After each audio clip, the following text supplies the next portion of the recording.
Hello students, आप सब कैसे हैं। मैं आशा करती हूँ आप सब अच्छे होंगे।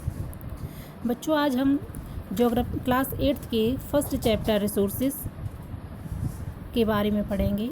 उस दिन हमने उसका एक फ़र्स्ट वीडियो देखा था जिसमें एक पैराग्राफ में समझाया गया था कि रिसोर्सेज क्या हैं और इनकी क्या उपयोगिता है, हमने जाना। अब हम इसके आगे का जो पोर्शन है, आगे की पैराग्राफ है, उसके माध्यम से समझेंगे रिसोर्सेज के बारे में और अच्छे से समझेंगे।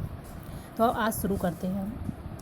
Water, electricity, rickshaw, vegetable and text book have something in common.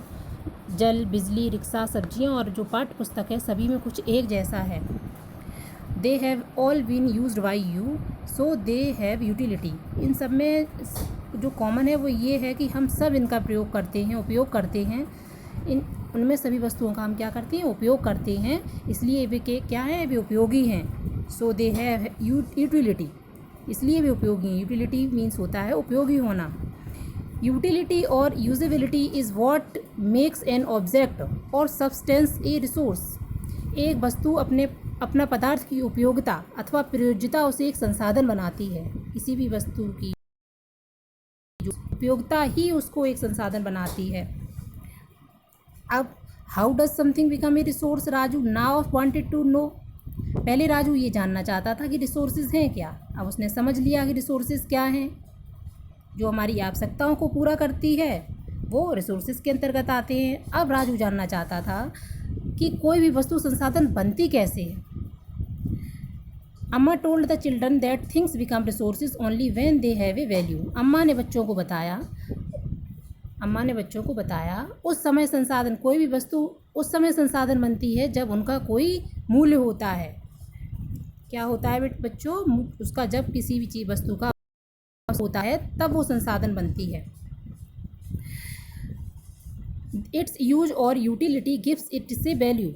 इसका प्रयोग और उपयोगिता ही इसे मूल्य प्रदान करती है कि किसी भी वस्तु की क्या उपयोगिता है, उसका क्या प्रयोग है, उसकी उपयोगिता ज़्यादा है, उसे ही वो क्या वैल्यू प्रदान करती है। All resource have some value said Amma. सभी संसाधन मूल्यवान होते हैं, अम्मा ने कहा। Value means worth, some resources have economic value, some do not. मूल्य का अर्थ महत्व होता है। कुछ संसाधनों का आर्थिक मूल्य होता है जबकि कुछ संसाधनों का आर्थिक मूल्य नहीं होता है। कुछ संसाधनों का आर्थिक मूल्य होता है और कुछ का है। उदाहरण के तौर पर देखा जाए तो फॉर एग्जाम्पल मेटल में have an economic value, a beautiful landscape में है नॉट।